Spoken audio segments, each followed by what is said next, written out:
శ్రీ నారా చంద్రబాబు నాయుడు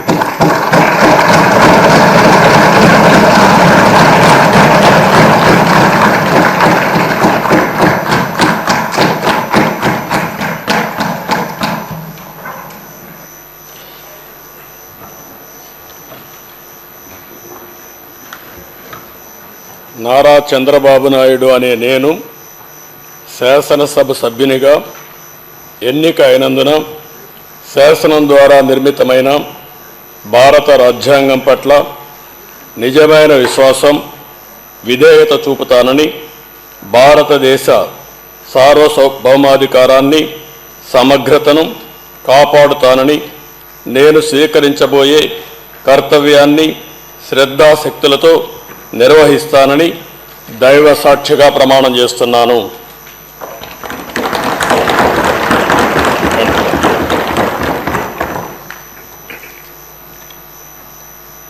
ఆంధ్రప్రదేశ్ శాసనసభ సభ్యుడైన నారా చంద్రబాబు నాయుడు అనే నేను సభ నియమాలకు కట్టుబడి ఉంటానని, వాటిని అనుసరిస్తానని, సభా మర్యాదలను పాటిస్తానని, సాంప్రదాయాలను గౌరవిస్తానని దైవ సాక్షిగా ప్రమాణం చేస్తున్నాను.